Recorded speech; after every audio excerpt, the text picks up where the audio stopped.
Hello, everybody. Welcome back to another episode of Crypt Choir. I am your host, Lewis, and today we got another tournament that we are breaking down. Now, this is Tapped Out's second CEDH event with a top 10 cut.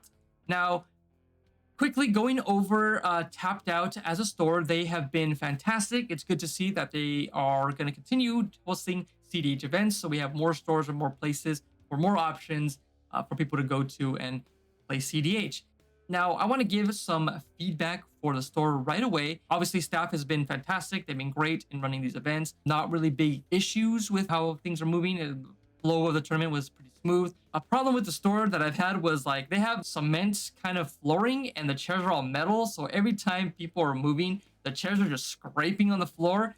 And I got like a pretty big headache midway the tournament. So that was hopefully something they could probably look at in the future with getting some pads or something from under the chair or some carpet or something. I don't know, but that's a nitpick of the store. But other than that, it's pretty good. Now, we had a situation with a ruling that was made, which I will go over with later as we go through the top 10 breakdown. But right away, let's get into the metagame breakdown of this event. Now, we had a lot of 4-ofs, 3-ofs, and 2-ofs, and 1-ofs just how small it is. We had 2 blue farms, 2 making into the top cut, 2 Yurikos, both of them making into the top cut, 4 Sisseis, but only 1 making into the top cut, 1 Krom Tevish, 1 Magda, 3 Tivits, 1 Chulane, 1 Gyruda, pretty spicy, and then we got other stuff like Master Key, Zerda, Hildegriff, 15th Doctor, and Vislor Turlo. Vislor Turlo? I don't think I'm pronouncing it right.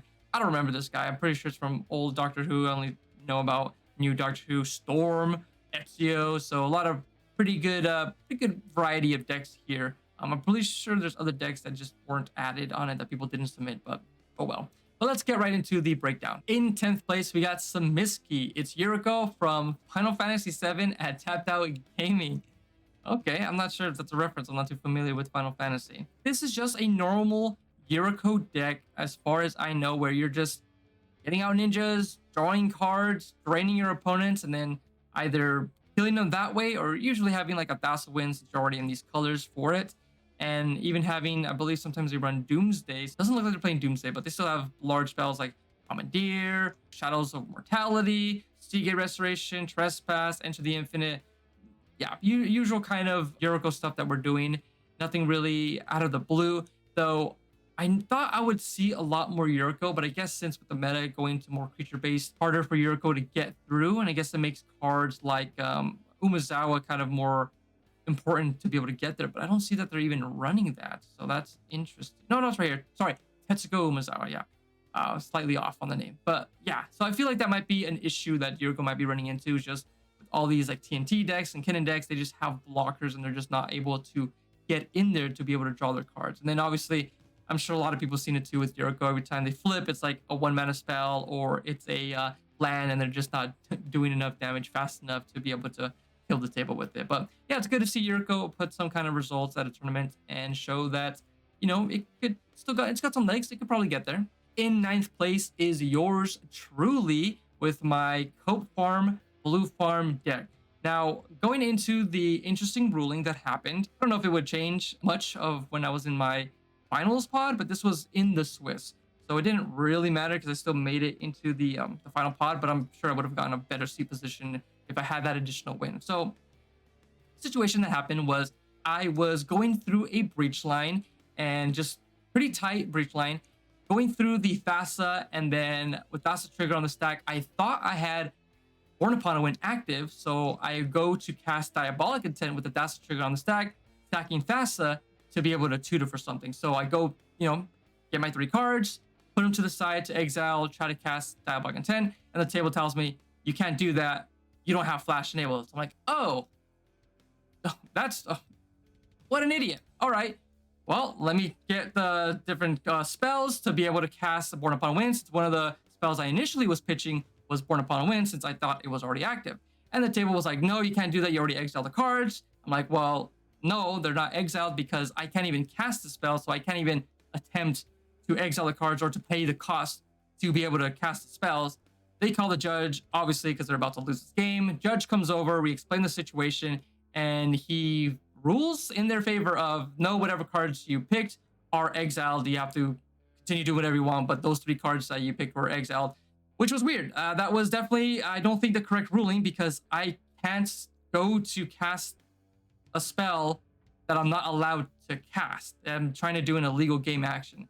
So a little gripe there with that, but yeah, the usual stuff here with this blue farm list is just normal blue farm, drawing a bunch of cards with stuff like Esper Sentinel, Archivist of Ogma, and obviously the commanders, and GRC to be able to fill up the graveyard and loot through stuff that you don't really need to be able to feed for a breach line later on. And then we got Angel's Grace, which I'm going to keep talking about. Angel's Grace Adnaz. You could Final Fortune, and if you can't get there, Angel's Grace to save you. Same thing with the Pact of Negation if you have to. It can just do a lot of unique stuff that I don't think a lot of people think about with Angel's Grace. And so many times have I forced IDs when I'm in a tough spot where there's no way I can win, to be able to at least get something out of it. Now, I'm definitely not someone that's like, oh yeah, I'm going for the ID, I'm going for ID, but it helps get an ID when I'm in a losing spot and there's like no way I can win. But yeah, there's not really much to talk about it. Pretty run-of-the-mill blue farm deck. Only kind of hate pieces Curse Totem, just because Sisay is like the only deck that really is like, I have trouble with. Also for Kinnan too, but it's really for the Sisay, since that's like the only deck really I have trouble dealing with. But yep, that's kind of it. Let's move on. In 8th place, we got Logan IW Steven on Magda's Vault of Gold. Usual kind of Magda stuff. Right away, though, I can see that we got Karn, so it's a little bit more stacks heavier. I'm seeing Magda be off and on the Karn, so good to see that here. Any spicy stuff that sticks out to me? No. I guess Pinnacle Monk.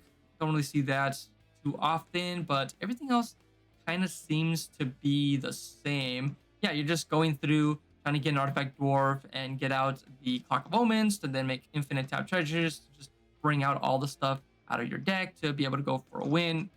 Usually bringing that with like Reckless Fireweaver, or going through like a Twin Shot Sniper kind of loops. And then with some new cards we have, let me see what we have here.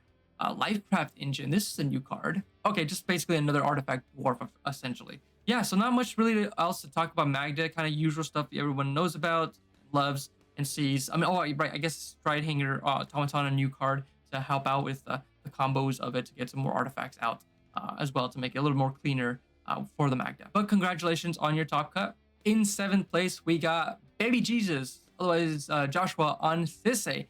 Surprising, because normally we would see Jeremy be like the only Sisay player that makes these top cuts out here. So good to see that there are some other Sisay players being able to get there and show results and pilot the deck and show that other people are able to pilot it and do really well with it. So here we have the usual kind of Planeswalker package that we have with the Amanatu Nicobolas with infinite Planeswalker activations to be able to help Sisay with just infinite colors and infinite spins to be able to get the rest of like the pieces and creatures out to go for a win. I see here they're opting for the Marvin and Lorith combo with all the infinite untaps, and you can also make infinite mana as well. We have here the Chainer, okay, just to make sure every time you bring something out with Sisay that they have haste, Revi to help out with some mana, infinite mana. Usual Sisay stuff that we see now. This kind of seems to be the standard, somewhat standard package I'm seeing from Sisay, at least out here in the West Coast. Now the Lorith and Marvin kind of are off and on. Same thing with like Essica. Those really aren't, I don't see a lot of. Oh, I just noticed main decking Najila. Okay, so yeah, I guess if you're making the infinite mana with the Derevi Marvin, you can just have infinite combats and just beat people down with the Najila as well. That's actually hilarious. I like that. But yeah, congratulations, Joshua, on your top cut. In 6th place, we got Jordan, otherwise known as Dozer, on Tevish Ram. Now, this is a deck I am surprised to see just in general, because we got 2 5-mana commanders, no JLo, no Crypt. And I've noticed that this might be a deck that's completely not the one he's probably been playing, because I see a Dockside and yeah, Jewel Lotus Mana Crypt. Oh, well, that's unfortunate. Okay, so we can't really go over much about the deck, since this is I'm not sure what happened here. Either the wrong deck that they supported, maybe an issue with the website submitting the wrong deck, or they just put in some random deck and didn't have a deck list ready for whatever they played. So, well, I guess we can't continue on, but congratulations to this player for making their top cut. Next up, we got Lucas, or Talrandini 1 on Tulane latest paper build.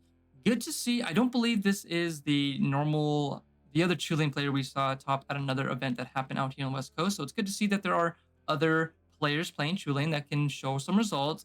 Now, with Chulane, it's whenever you cast a creature spell, draw a card, then you maybe put a land card from among them onto your battlefield. So you're basically kind of just looping stuff with Stitching Drake. You got cards like Cloud of Fairies and White Main Line to keep looping stuff and make usually infinite mana and get a bunch of draws to be able to then kill the table with a Walking Ballista, or usually like Finale of Devastation to just like beat down your opponents. But yeah, pretty interesting deck to see. Now, a lot of the times I can Tulane has a bit of stack spaces. I mean, we got the Collector, oof. Oh, not much else. Okay, well, yeah, it seems like they're not really going on a stacks heavy deck, just a oof, since they're not really running any rocks, just soaring on the Chromox, which is interesting. But I mean, I feel like you're running so many dorks that you don't really need them. But even then, I'm still surprised just because we have Bowmaster in the meta, kind of just decimates the dorks sometimes. So still interesting to see that they're going this route regardless. But yeah, a lot of good spicy cards. We got the Tishana's Tidebinder, we got the Tireless Provisioner, and then we got Nissa to get some more value and get some more pieces for any kind of combos that you want to try to do. But yeah, that's kind of like the shtick of the deck, and it's pretty hard to deal with just because most of the time they are creature based. So really, it's just the MBT to stop the deck, or Force of Will, Mana Drain. Those kind of hard counters would be like usually the only way to stop this deck once it starts kind of popping off. But it can kind of get there pretty fast. Yeah, even with Cloudstone Curio to just start drawing a bunch of stuff really fast. So yeah, it's a pretty good deck sometimes.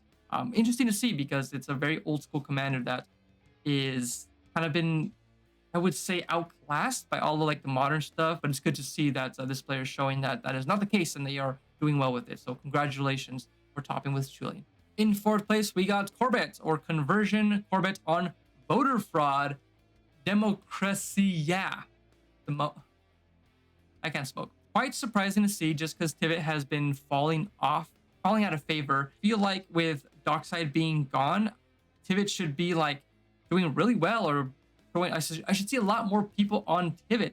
But I know we're getting a lot of new Esper commanders, and a lot of people are kind of excited to try out all the newer ones. We got, Master of Keys, Hashaton now, so I'm not too surprised, but honestly, I'm still surprised that not a lot of people are back on Tivit just because it's another really good Esper deck, honestly. And here we have some more stacks pieces. We got the Karn here. We have a Supreme Verdict. I'm not surprised, I guess. We have a lot of Magdas out here, Sisays, not a lot of TNTs, but a lot more other different types of creature-based decks. So I can understand the Supreme Verdict. And also just to make sure it resolves. Usual kind of package here with the Dovin's Veto and Limdol's Volt being like kind of standouts. And those are kind of off and on from decks. But all the usual stuff, the Imposter Mech, Time Sleeve combo, obviously Conqueror's Flare, okay, just to get more silence effects going, so when you're going for it. And then of course the new package that we're starting to see, Copy Enchantment, Mirror Maid. Nothing new from the lands as far as I can tell, probably just a Surveil land. Oh, maybe they're not even running a Surveil land. That's interesting. Okay. But the Manamo here for the One Ring and for whatever else that you want to do. Yeah, kind of the usual stuff. Tivit, you just have Tivit out and you get out Time Sleeve, take infinite turns, and hopefully you get there soon to be able to kill the table. Big dungeons like Talion, we got Fairy Mastermind, Lotho, the Esper, Fairy Display combo as well. High Fade Trickster just to be able to do all this stuff at flash speed. Yeah, usual kind of Tivit stuff, not really anything out of the ordinary. Things what people are kind of used to seeing. No new, I don't believe no new Tivit tech has come out since then. But yeah, congratulations, Corbett, on your top cut and showing that Tivit is doing well. In third place, we got Blake, or Blakedo on Yuriko. Basically the same thing I talked about in the 10th spot. I'm not seeing really much of anything. A lot of flip cards just to get some more value out of them, with them being lands, and lowering your land count. So when you're flipping, you're not flipping lands all the time, or when you do, they at least do some damage. Street Wraith as well for some cycling and being able to have another big mana target when you're flipping through. Sakashima for some clones. Let's see here. Now they are on the Doomsday pile, I can see here. Everything else seems to be about the same. Some more bigger spells, Misdirection being added. Waterlogged Teachings. Search your library for an instant sorcery card with flash, reveal it, put it in your hand, then shuffle. Interesting. So if I'm not mistaken, the only thing I see with flash is the subtlety. I don't think anything else has flash, or unless I'm blind or losing my mind. But yeah, I can see that they're on the Roaming Throne tech to be able to get more triggers off of the Yuriko. But yeah, nothing much else to really talk about. Kind of the same deal. Oh, Leyline Transformation, just another way to make everything ninjas, so you'll be able to get more triggers with your Yuriko, and then Blood Chief Ascension to get a little bit more extra drain on your opponents and kind of stop breach lines as well. Well, sort of stop breach lines since they're going to be taking a lot of damage and sometimes won't have high enough life total to kind of go for it. But yeah, congratulations on your top. In second place, we got my buddy Rupon on Gyruda. Now, most people would think that this is going to be a clone storm deck, but it's not. It definitely has a lot of clones because it's just the nature of the deck, but it's more of a mid-range control deck. Now, with the outlet being the Ruthless Technomancer to be able to loop with Gyruda, and if you have like another clone, it really helps continuously looping with it. If you make multiple kind of Gyrudas and letting those go to the graveyard and get those stun double or the whatever kind of clone back onto the battlefield to be able to keep looping Gyruda. So there's a different way. Instead of kind of going a clone storm of like storming through every time you're flipping, you keep going through doing that. We just have a better engine with storming through Gyruda with Ruthless Technomancer. Now, this is a deck me and Rupon have been working on with quite like, I think a year ago is when we started it. But I kind of just stopped just because I didn't think there was much to it. At least at the time, since we did have like the traditional Clone Storm kind of variant of it, and it didn't feel like it was doing well enough. So I kind of abandoned it. But Rupon, my boy over here, continued going and has shown this is the build. This is where we're at with Gyruda, and this is the build to be playing and innovating off of now. Obviously, we got the same kind of stuff, the Seal Enchantment, Mirror Maid kind of package, but we also have the Necromancy and Animate Dead to start the combos and start kind of the storm of Gyruda. Usual kind of land package here, nothing separate, though it is 27 with the flip lands. But yeah, pretty low count of lands just because you don't really need to have that many lands. We do have the Doomsday, since you have a Doomsday pile that Gyruda can crack with the top. I already forgot the pile, but I mean, you're just getting out Thassa, being able to Thassa consultation, whatever. But yeah, and then we have Massacre Worm, Brood Lord, Tidespell Tyrant, and Jinkataxis. Now, I believe he's going to be bringing this deck to Fishbowl just because we think it is going to be able to prey upon the meta fairly well with all the TNTs, with all the big creatures they have, the Kinnins, with all the most of the big flips that Kinnins are doing, that they have a lot of stuff. Hashatons that we think we're going to see a lot over there. They're running a lot of big stuff like the Tivits and the Consecrating Sphinx and other big creatures, and just any other creature-based decks that are going to be they're going to be able to get taken advantage of by Gyruda. And we're hoping to have some good results over there with it. I'm not brave enough to bring Gyruda, and also because I just haven't been on the deck since like a year ago, so I'm completely out of knowledge with it and out of touch with the current build. But it is definitely something I would love to sleeve up and try out now that he seems to have found a very solid deck list for it. And I would encourage you guys to try it out as well and see how you like it and how it feels, especially if you have a meta where you could definitely abuse it if there's like a lot of Kinnins or creature-based stuff. But yeah, congratulations, Rupon, on your top 4. In first place, we got Alex, otherwise known as Stockwell, on his Red Milk Farm CEDH. Quite different from my pile, opting out for the Teferi and for the Delny. Let's see here, what else? Not on the Angel's Grace, and on the Necroline still, even though I kind of abandoned it. Not on the One Ring, but yeah, kind of usual blue farm stuff that you were seeing with just drawing a bunch of cards, getting out as much value engines, and then kind of going for the win that just is able to either brute force throw your opponents because you have so much value, or just have so much value you can just stop whatever your opponents are doing and then just win yourself. Alex here, a great blue farm player out here in the West Coast. Good to see that he's always doing really well at most of these tournaments here, kind of dominating on, to be honest, on blue farm. I believe the top pod cut just because it was getting pretty late. Everyone was fried, and I think they just kind of gave the win to Alex just for the top deck points. But yeah, it was pretty late when the tournament kind of came to an end, so I'm not surprised everyone kind of decided to just split the pricing and go home after a long day, especially with what I mentioned earlier with the store, with a lot of the chairs just making screeching noises as it's scraping across the bare, like, concrete kind of floor. A lot of people were kind of complaining about it. I don't think much people said much to the store about it, but a lot of people were just like, ugh, my goodness.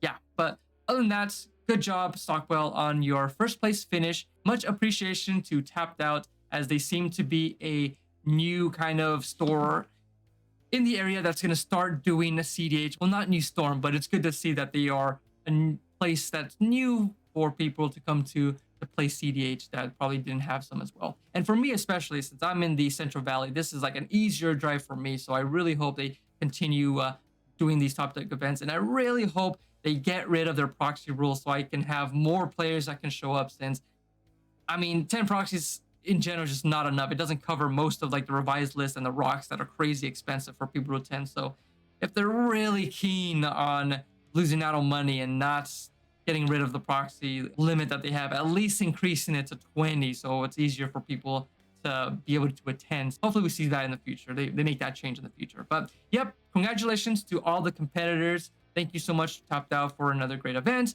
And thank you guys so much for tuning in. Like the video as well. Comment below if you were at the tournament and what experience you had, if you enjoyed it as well, or surprised to see any kind of decks, or what your thoughts on Garuda. I'd love to hear people's thoughts on Garuda. So go on the comments down below and let me know what you guys think about the deck. I really want to hear it. I know my buddy Rupon would be excited to hear what other people think, especially if you were in a pod with them and experienced it, what your thoughts were as well. But thank you guys so much. Have a good night, and we'll see you next time.